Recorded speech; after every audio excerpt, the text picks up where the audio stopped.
Okay, everyone, welcome to this afternoon's acid-base lecture. I thought I'd start off with another case. So if you could think about that for a minute, and then the first question, as always, is what's the acid-base diagnosis? So I'll give you a minute or so.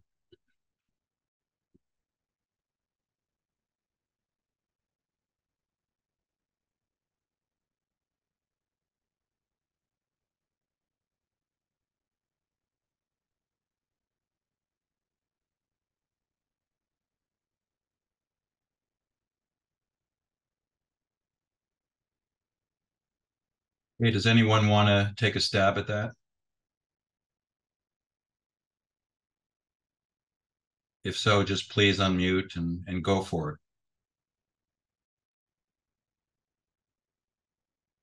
Yeah, I can do it, Dr. Kurtz. All right, go ahead. I'm just You're loading up some cheat interested. sheets. First thing you look at is the bicarb. The patient's bicarb is elevated. So if that's the case, I look at the PCO2 to see if there's metabolic alkalosis or a respiratory acidosis. Let me just do some math. Everything you said is correct so far. I'm assuming this is a male, so I'm going to use 24 as a normal bicarb. Changing bicarb is 12, and the changing POCO2 is 47.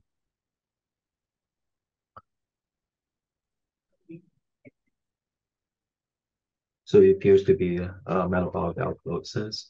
Yeah, Uh, you're correct. I mean, the what's always confusing is what the normal is, and as you correctly said, the normal bicarbonate is 24, maybe 25. Jeff Kraut actually at the VA has a recent paper that you might want to look at, and they looked at hundreds and hundreds of patients. I think it was in part the VA system and elsewhere, just to see what the normal bicarbonate is. It's a problem we have with lab tests in general. No matter what we do in medicine, they always have in brackets what the normal is. And those normals have such a huge range, not just with acid base numbers, but with other numbers. You always have to be suspect as you go along with your medical practice of what the normal range of things are. But just sort of practically, they're always a bigger range than really exists typically. Definitely is true of the bicarbonate. I can't remember what the lab slips show for the normal range of bicarbonates, but if you do a ton of patients with accurate machines without anything else going on clinically, it's a very narrow range. It's even to the decimal point. I mean, even more so if you measure your bicarbonate accurately every day with a well-calibrated machine, it's going to stay within the decimal point. It's going to be like 24.2, the next day 24. It hardly changes. The ranges give you this false impression of a range of normality. And the problem with it is not only is it not true, but you miss abnormality that way because you'll find a number that's maybe in the extreme, and you'll say, well, it falls within the normal range, it must be normal. And that's just not true. But so what you said is correct. The bicarbonate is normally 24, 25. You correctly didn't look at the pH, which is great. So that's great not to look at the pH. You looked at the PCO2. You mentioned the two acid-base disorders, or in general, the two acid-base disorders that have an elevated bicarbonate. I would refine the respiratory acid-base disorders always into acute or chronic. So if the bicarbonate's elevated, it's either metabolic alkalosis or acute or chronic respiratory acidosis. And then you look at the PCO2 because the changes of the PCO2 from normality versus the change in the bicarbonate are different in the three. And as you correctly said, it only fits a metabolic alkalosis. In a more refined way, it would fit a compensated metabolic alkalosis. So again, what that means is if the PCO2 is above 47, the patient must also, in addition, have a respiratory acidosis. And if the PCO2 is below 47, the patient also has a respiratory alkalosis. That latter statement really confuses people because the obvious thought is, how can you have a PCO2 of 43, 44 and call that a respiratory alkalosis in addition? But the point is, if it's a simple metabolic alkalosis, it must be around 47. And if it's below that, there's something causing the brain to ventilate off more carbon dioxide than it would otherwise. And that's what a respiratory alkalosis is. So in other words, a respiratory alkalosis or acidosis are not absolute in that sense, in the sense that the lack of the appropriate compensation, and by that we mean expected respiratory response in either metabolic acidosis or in this case, metabolic alkalosis, by definition means the ventilatory system is not doing what it should. And that's what a respiratory acid-base disorder is. It doesn't mean something that causes the PCO2 to be above 40 or below 40. More in a more refined way of thinking about it, it's that the ventilatory system isn't doing what it should be doing given the chemistry of the blood. That's a more refined way of thinking about it. And it's hard for people to understand because you're sort of brought up thinking that anything above 40 is respiratory acidosis and anything below 40 is respiratory alkalosis. So yes, everything you said is correct. So the next thing we look at when we have a metabolic alkalosis is we subdivide that not by the anion gap, not by whether it's acute or chronic, but by whether the disorder will respond therapeutically to giving the patient chloride-containing salts.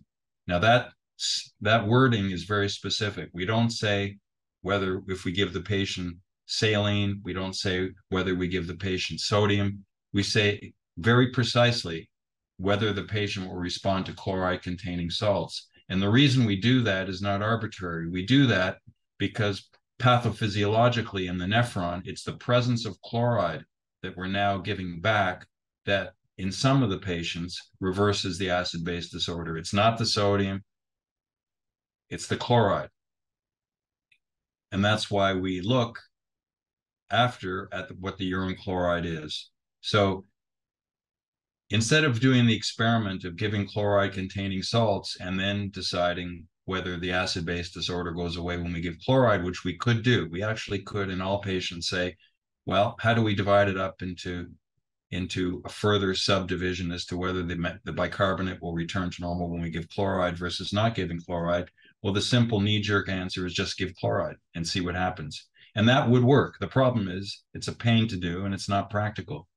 So what people discovered years and years ago is there's another measurement we can make that will predict for us without doing the experiment whether the patient will respond to giving chloride or not. And that's to measure what the urine chloride concentration is.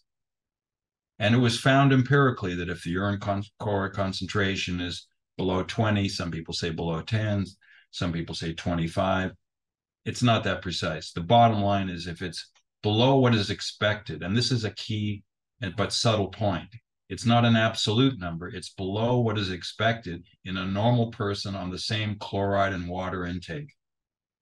So for a given chloride intake and water intake, your urine chloride should be a certain number. And on an average North American diet, on a 1 to 2 liter intake and an ingestion of chloride of about 150 to 200 to 250 milliequivalents per day, you can calculate the urine chloride is going to be 80, 90, 100, something like that. It's not going to be 20.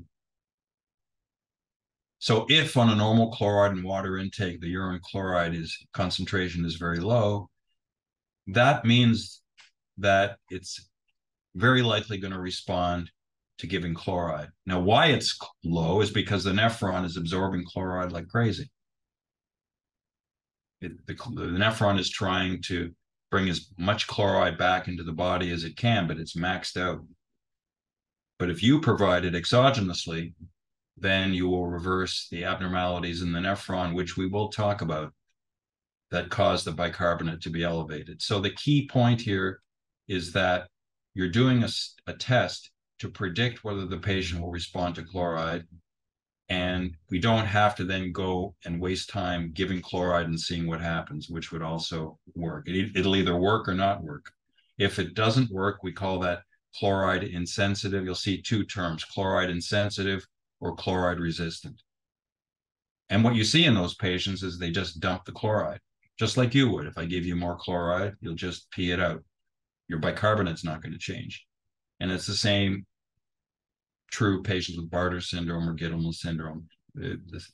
Some of the so-called chloride unresponsive or chloride resistant metabolic alkaloses. Now, the other important point is the ones that don't respond, they don't have a high urine chloride. They have what you would have on the exact same diet. They have a normal urine chloride. That's another misnomer. People divide up the urine chloride into low and high. It's not. It's low and it's normal.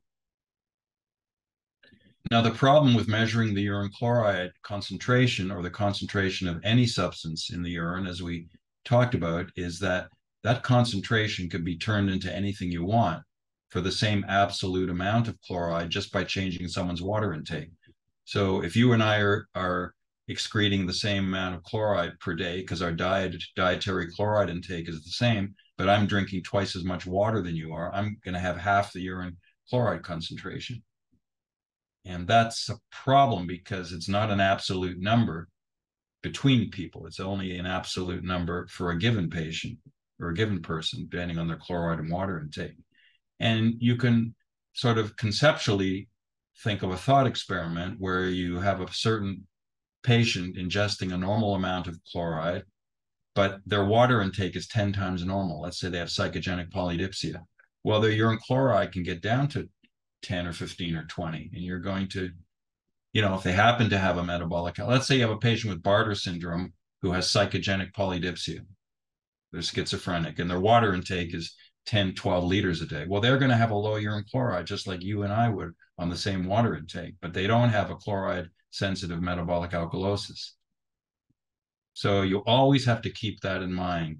You can really only assess the concentration of something in the urine when you know the water intake is sort of within the normal range and that you don't have an artifactually low concentration because of an excessive water intake. Just always look for that because you can be really fooled clinically. On the other hand, conversely, you could have someone who has a small amount of chloride in the urine in an absolute sense because they have a chloride resistant metabolic alkalosis, but their water intake is horrible. They're hardly drinking at all, or they're NPO, whatever it is.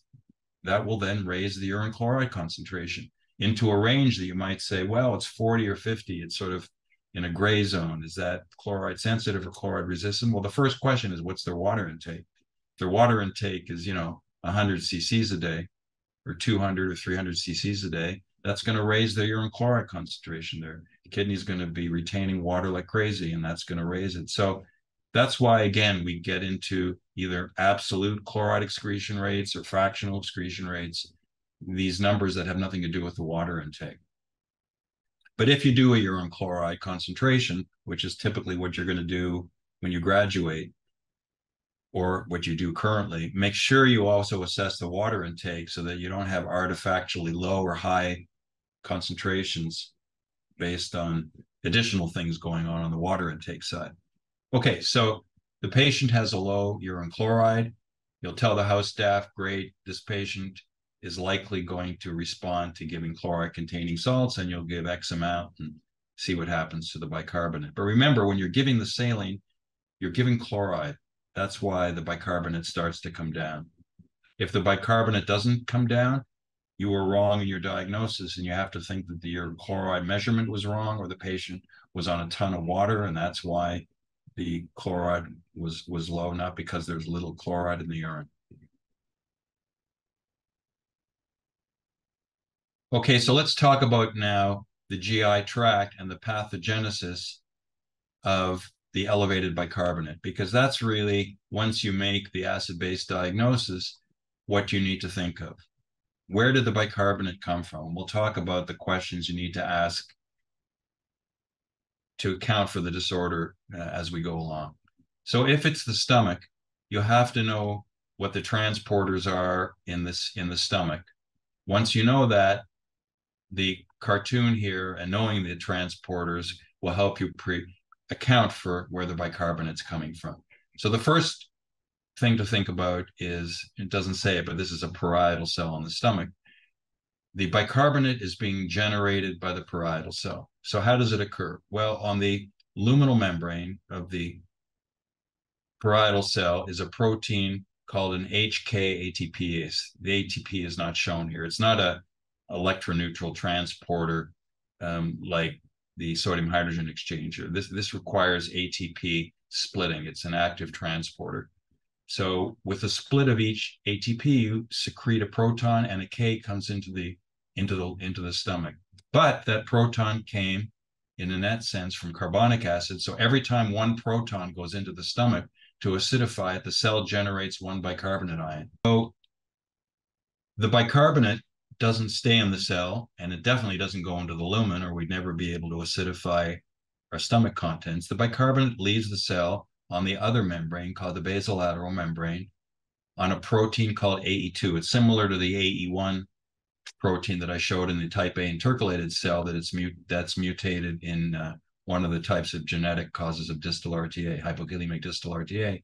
This is another member of the same family called anion. AE stands for anion exchanger because it exchanges anions, specifically chloride with bicarbonate, but it's the main protein that does so on the basolateral membrane of the parietal cell. So every time a proton comes out, a bicarbonate is generated, and the bicarbonate leaves on the opposite membrane into the gastric vein in exchange for a chloride.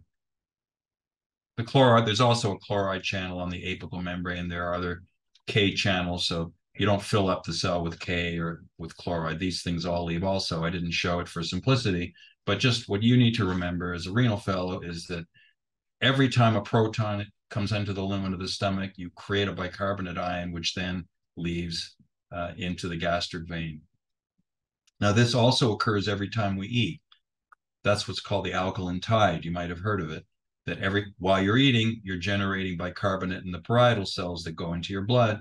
And this can be recognized in the urine. If you measure the urine over an hour or two after you're eating, you see bicarbonate in the urine. It's coming from the parietal cells. Now, the stomach isn't the only GI source of or cause of metabolic alkalosis. Cells in the colon can also cause a metabolic alkalosis, which we won't talk about today. There are patients which have congenital chloroduria, and that's an intestinal problem. And that can also lead to a metabolic alkalosis.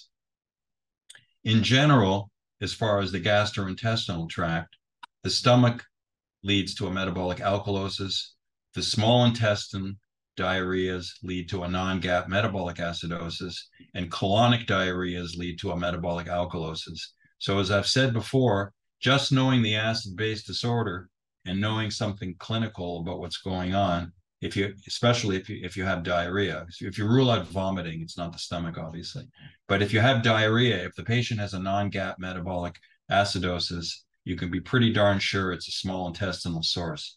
Whereas if the patient has diarrhea and they have a metabolic alkalosis, go to the colon and look, and teach the house staff this too, because it can save you a lot of time scoping people and doing mega workups to find the source of the diarrhea. The acid-base disorder in the blood clues you in as to the anatomy of where the diarrhea is coming from. It's very helpful. So just some things to know about metabolic alkalosis. It's the most complex of all the acid-base disorders to understand.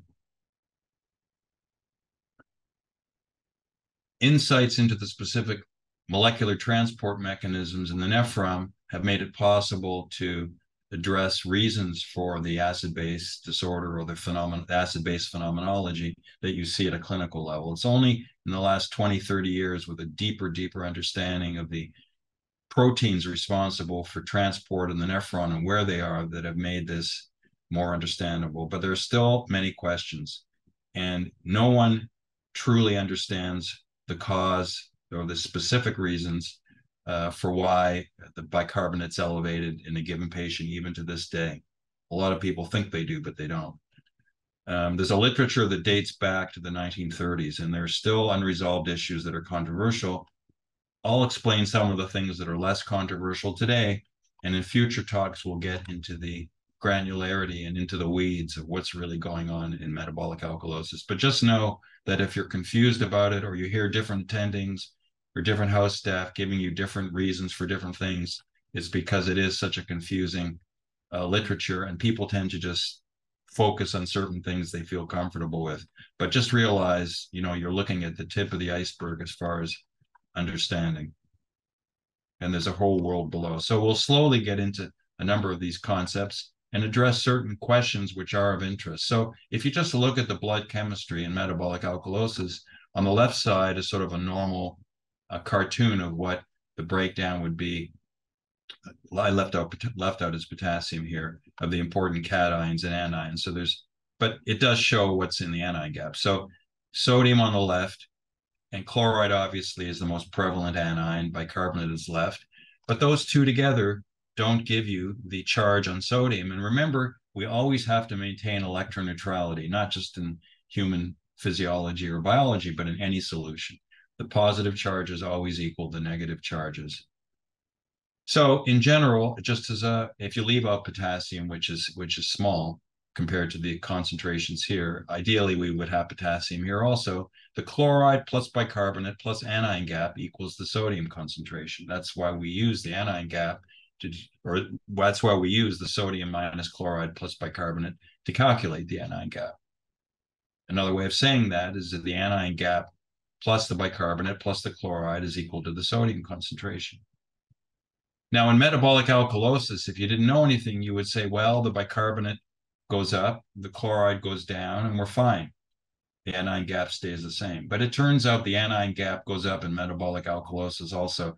I alluded to that in previous talks, that the anion gap changes actually in every acid-base disorder. So as you go along in your renal fellowship, you'll get away from this simplistic thought that the anion gap only changes in metabolic acidosis. It doesn't. Now, in metabolic acidosis, it changes because we have anions coming into the blood.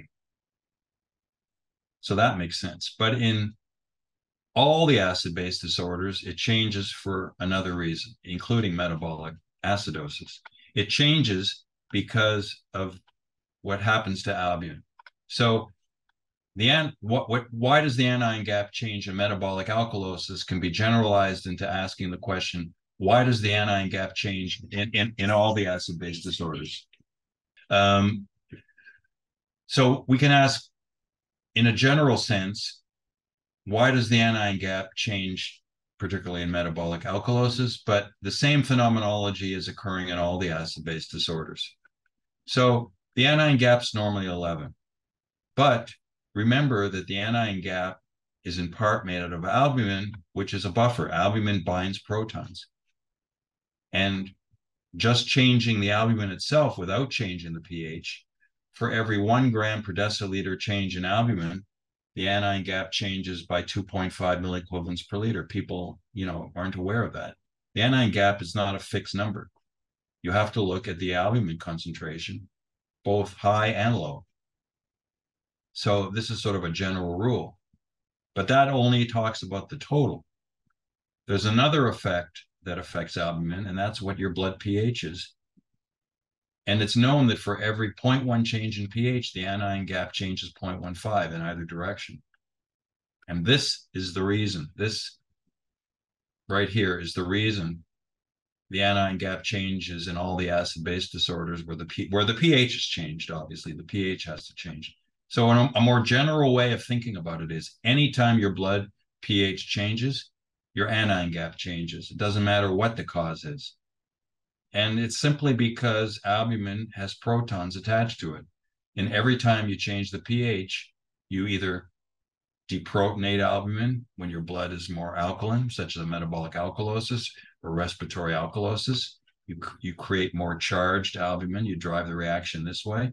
Or if you have a pH that goes below 7.4, either in respiratory acidosis or metabolic acidosis, you protonate albumin and you decrease its charge, and the anion gap goes down. So in a metabolic acidosis, if you think about it, of the anion gap type, the anion gap is actually less than you would have had your blood pH not changed. So if you have lactic acidosis or ketoacidosis and your anion gap goes up, but your blood pH now is 7.25, you're actually decreasing the charge on albumin by protonating it and actually lowering the anion gap to some extent. So had the pH stayed at 7.4, the anion gap would even be higher. Okay, so in an anion gap metabolic acidosis, just as a thought experiment, you're always underestimating what the anion gap could have been had the pH stayed at 7.4. So this is a general principle now you should memorize during your fellowship, that the anion gap changes in every acid-base disorder when the pH changes. And the direction is such that if the blood is alkaline, you make more charged albumin. If you have a lower pH than normal, you make less charged albumin. So please remember that. And that explains what's going on here. In the metabolic alkalosis now, with the pH being higher than normal, you increase the charge on albumin. So the sodium isn't just equal to the bicarb plus the lower chloride. It's equal to the chloride plus bicarbonate plus the anion gap, which it always is, except all three are changing. Okay, so that's an interesting teaching point. Now, what about the compensation? Where does this rule that I keep talking about 0.7 for every 10 change in the bicarbonate come from? Well, a number of studies over the years have looked at the relationship between the increase in the PCO2 in patients as a compensation versus the elevated bicarbonate. And there's a ton of studies. But if you draw a line through all of them, you get a slope of about 0.7. That's where the 0.7 comes from. So the expected, now some people are higher, some people are lower. People have published full equations with a slope and an intercept, not just the slope.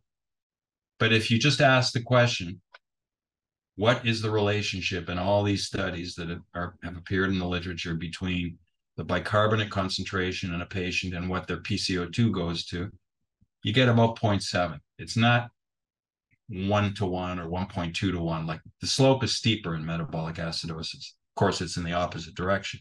You're down here below bicarbonate of 25. You know, you're off the graph here. So this is where it comes from. It's just empirical data.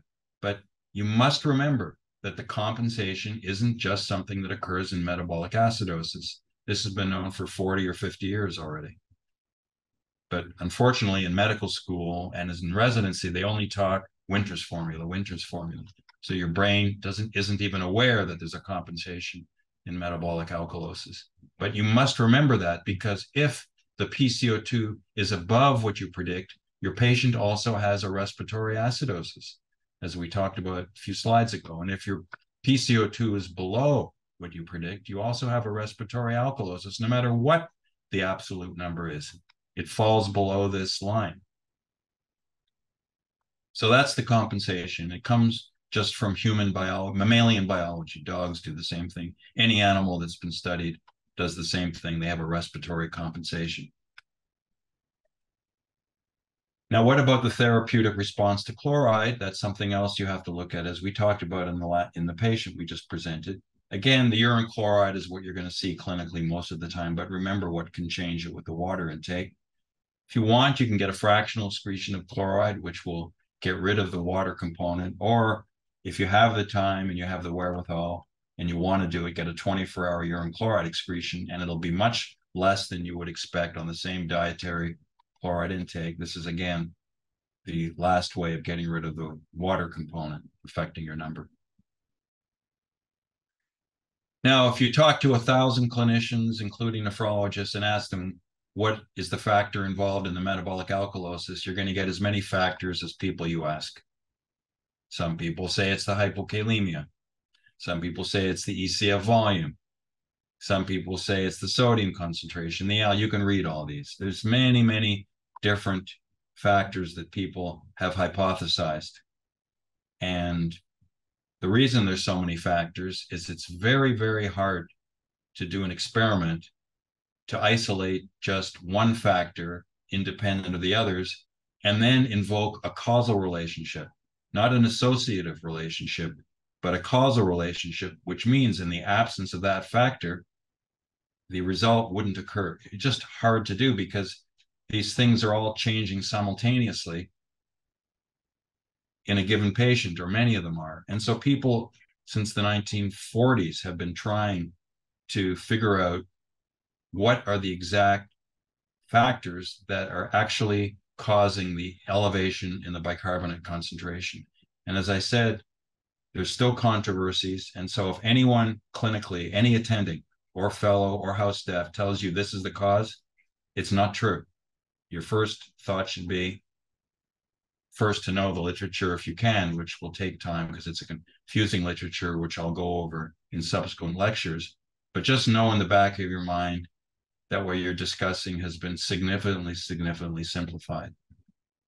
And on your exams, they're not going to ask you these more granular thoughts, but it's just nice to know, first of all, it is a highly complex area. And secondly, you're not deficient. There's nothing wrong with your intellect if you can't figure it out, because very few people have a deep understanding of the causes. So you shouldn't take it personally. But on the other hand, you should be intellectually curious to start going into the literature in greater detail, which will, give you a feeling of the complexity for what we're talking about. But we'll, in the next subsequent slides, go through some of the things that are accepted and are easier conceptually to understand. So when you're faced with a metabolic alkalosis, and this is independent of the causes, there are three general categories that your mind should attempt to understand. And the first is called the generation phase, and we'll talk about what that means in a minute.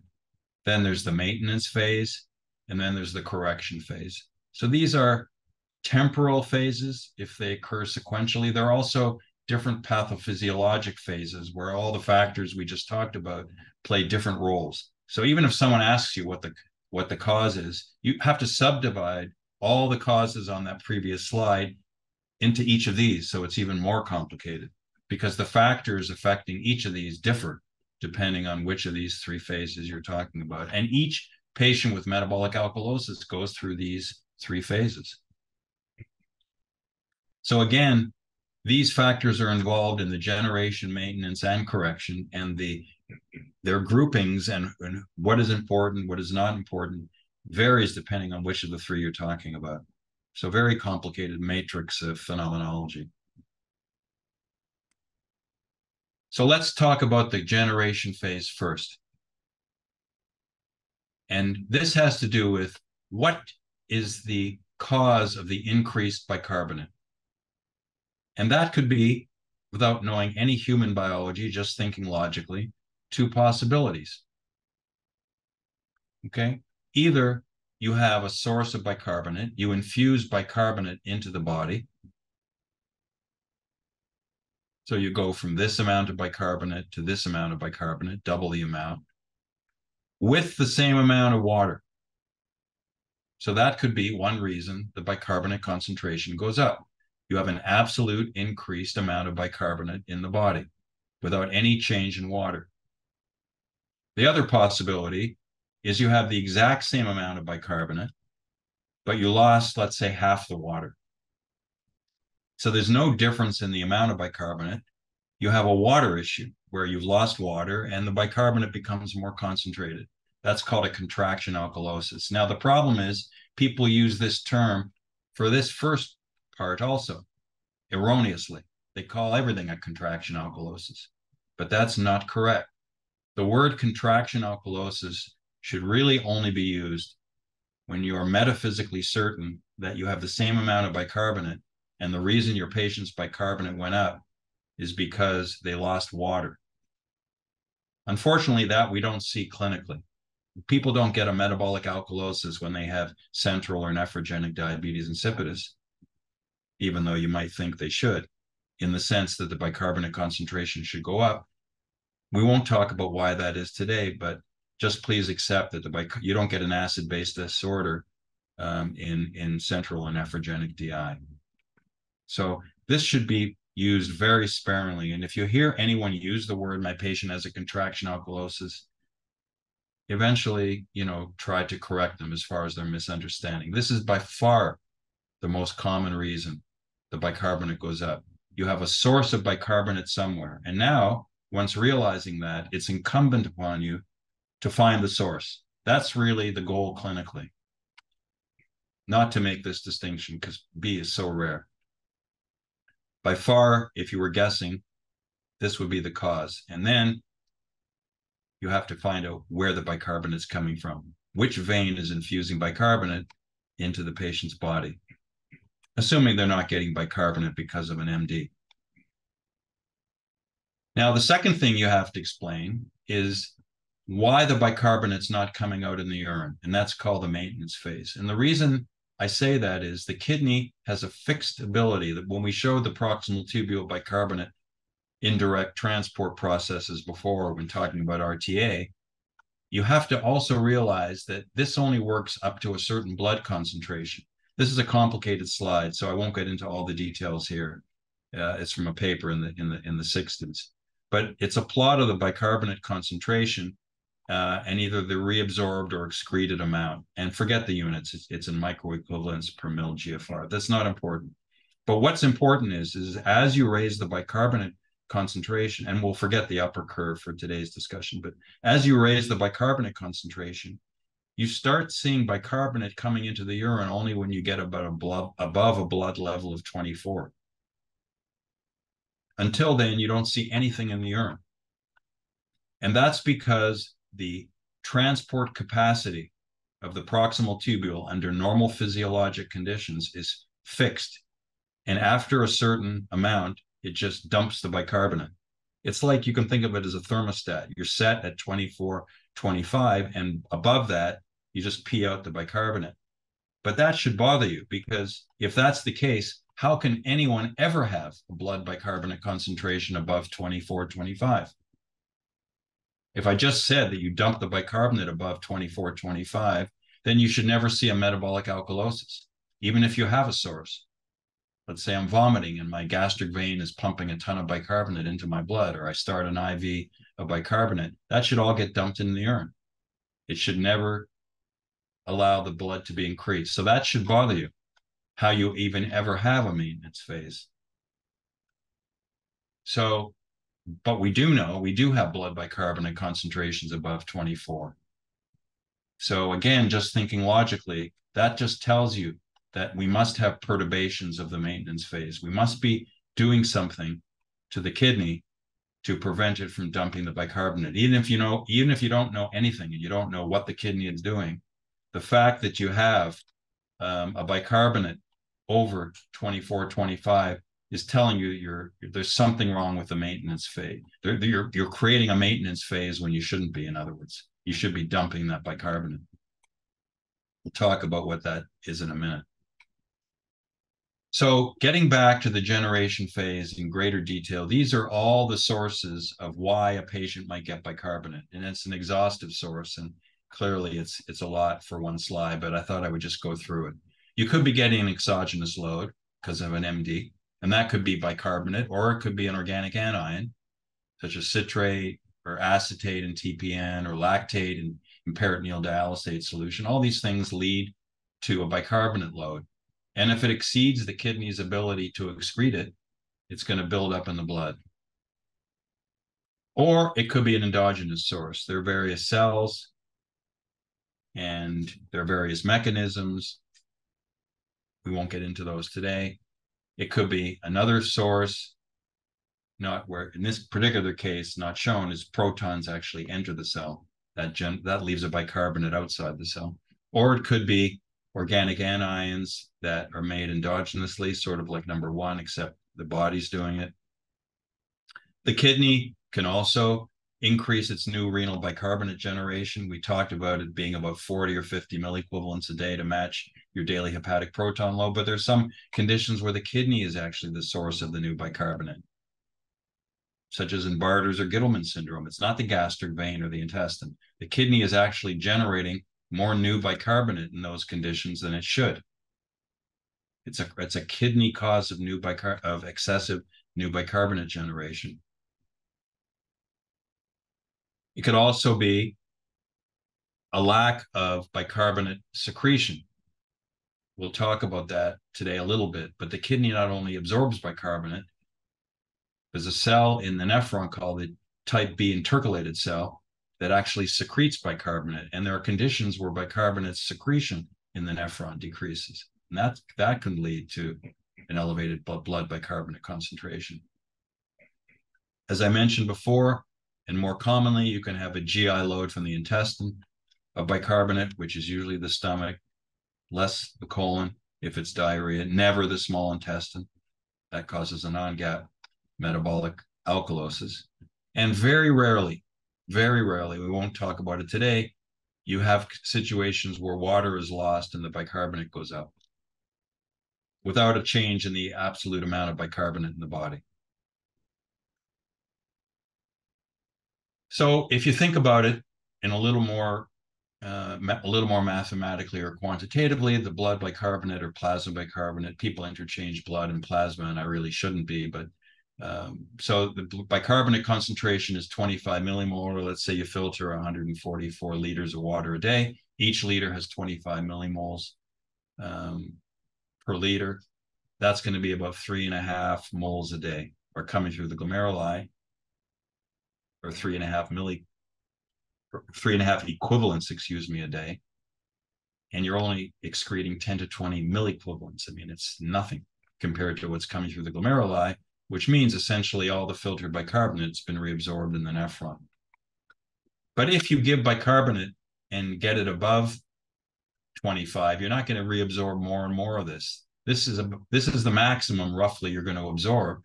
And if you give bicarbonate and raise this potentially to 26, 27, 28, it's not going to go up. You're just going to start peeing out bicarbonate in the urine. And this is just the same sort of slide. So all the filtered load of bicarbonate is absorbed. If you don't absorb it, like in a patient with proximal RTA, which absorbs most of this, you're going to pee it out. Your blood bicarbonate is going to be 0 in 4 hours. So the kidney has a great way of absorbing bicarbonate, but only up to 24, 25. It just doesn't absorb more after that, typically, unless something else occurs. And we know something else must be occurring in our patients, or we wouldn't have an elevated bicarbonate in metabolic alkalosis. So something is causing the kidney not to dump any more than it would otherwise. So the maintenance phase has multiple changes in the nephron. So someone, let's say, with vomiting, there are multiple changes in the kidney. So you have this bicarbonate source and you're vomiting, and you got bicarbonate coming in, and you know you're not dumping it. Otherwise, you wouldn't have a bicarb of 30 or 35. So there must be something preventing the kidney from excreting it, and that's what we call maintenance phase changes in the nephron. And there's a whole bunch of things occurring. First, the glomerulus. We have pre-renal failure, right? We're volume depleted, so the GFR is less. Well, if your GFR is less, you're going to have less bicarbonate coming through per unit time, and obviously there's going to be less coming out into the final urine. So just the fact that you have a lower filtered load is decreasing the ability of the kidney to get rid of bicarbonate.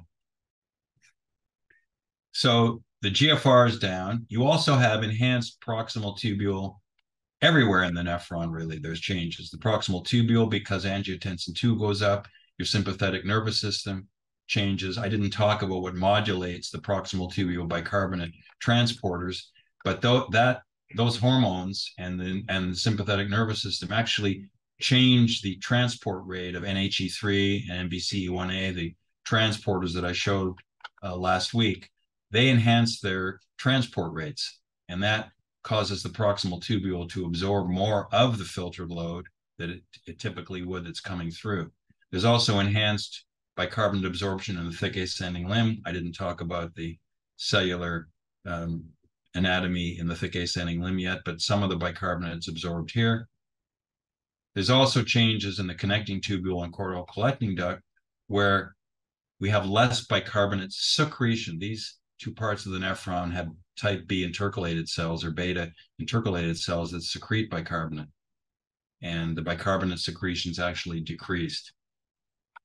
So all these things prevent the kidney from getting rid of the bicarbonate that's coming through the glomeruli. And that's what results for a given gastric venous load or exogenous load. If you gave bicarbonate, you're not going to find the bicarbonate coming out in the urine like you would in a normal person when you get above 24, 25.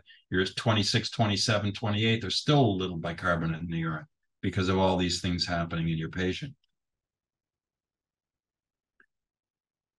And I'd like to just end off here with another complexity. And that's a patient on a diuretic. Now, oftentimes, so this is a compensated metabolic alkalosis also. And the urine chloride is less than 20. You know, on your exam, they'll give you a patient on diuretic and you'll have to figure out, is this chloride non-responsive or chloride responsive? What should the urine chloride be? And what I'd like you to learn from this patient is that the answer is it depends. It depends when you saw the patient, similar to the idea of what the urine bicarbonate or pH should be in someone with proximal RTA. In other words, there we talked about when it was just created, which you'll never see in the genetic causes because you're always going to be after the fact, but like someone on Diamox, if it's proximal RTA, the urine pH will be high when you just gave the Diamox, and there'll be bicarbonate in the urine. But if you wait long enough till the patient reaches a steady state metabolic acidosis, the urine pH will be low, and there'll be little bicarbonate in the urine because the nephron can now reclaim the lower filtered load. Well, the same concepts occur in someone on a diuretic with metabolic alkalosis. What you find in the urine depends on when you entered the game. So there's 3 phases in someone on a diuretic with metabolic alkalosis. There's the phase, let's say they're on Lasix. There's the phase when it was first created. When it was first created, when you just gave the Lasix, you're going to find a ton of chloride in the urine. As the bicarb's going up, you're going to find a lot of chloride. More than normal. More than you would have in a patient on the same dietary chloride intake. But if you keep the Lasix going, the chloride returns back to what it would be for the patient on that given diet. And that's something people don't understand independent of metabolic alkalosis. They think the chloride in the urine or the sodium in the urine is always high, higher than normal, they mean. And that's just not true. And I'll show you graphs of sort of temporal changes in the urine electrolytes in someone on a diuretic. There's 3 phases, actually. The first phase is above normality for that diet. And that's sort of intuitively obvious. But if you keep the diuretic going, after about 4, 5, or 6 days, everything returns right back to normal. People think that the diuretic response just keeps going, going, going. It's not true. When you give someone Lasix, you get increased sodium and chloride and volume depletion for about 3, 4 days. And then it returns right back to what it was, and you get no more excretion of sodium or chloride or volume above normality.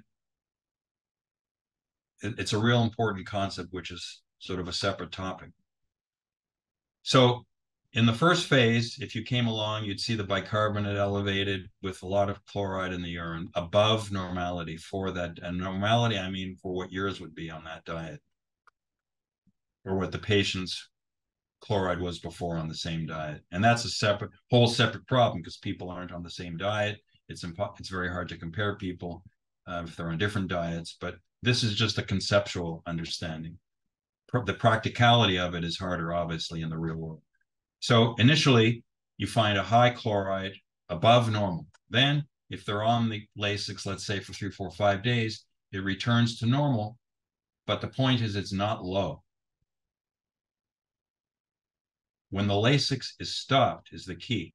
When you stop the diuretic, you get this compensation by the nephron that is hyperabsorbing chloride, and it looks chloride sensitive now. It looks like it's going to be chloride responsive. In fact, it is chloride responsive. It's just that the nephron is holding on to all the chloride as much as possible and using it to lower the bicarbonate.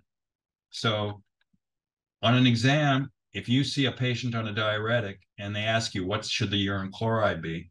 They're usually going to compare these two. They're not going to compare when it started. And the first and second are similar, just that this is even higher than this. So you get 2 phases in the real world, really, because you never were there usually when someone started a diuretic. You're usually seeing someone on chronic diuretics and then you stop it. So let's just take these 2 for simplicity. If someone is on the diuretic, they look chloride non-responsive. This number will be 80, 90. It'll be what yours would be on the same diet. When you stop the diuretic, they have the metabolic alkalosis still. It's being corrected. You're getting the patient in the process of being corrected. So the bicarb won't be quite as high as it was here. They're in a dynamic phase of correction, but they haven't corrected completely yet. And when you come along, you're going to see this low because the kidney's holding on to chloride as much as possible. Now, and in fact, not shown here, there's actually a fourth phase where after stopping it, the chloride is now coming back up to what it should be on the same diet. So in actuality, and I'll make a drawing for you to make it clear in a future lecture, there's actually 4 different chlorides that you can get, or 4 different phases of what it could be. The first instantaneous phase where you just started the diuretic, higher than normal. The chronic phase where it's equal to what yours would be on the same diet. The stopping phase where it suddenly drops low, bicarbonate's coming down. But if you keep watching the patient the next day and the next day after you stop it, the urine chloride's coming up again in the urine until finally the bicarb's normal. So the answer to the question of what the urine chloride should be in someone with a metabolic alkalosis who's on a diuretic is a very complicated question. And I'm hoping that after this lecture, you'll realize some of the subtleties involved, and the answer isn't straightforward. There are subtleties. So I think I'll stop today. And if you have any questions, please unmute your mic. Okay, everyone. Thanks for listening and have a great day.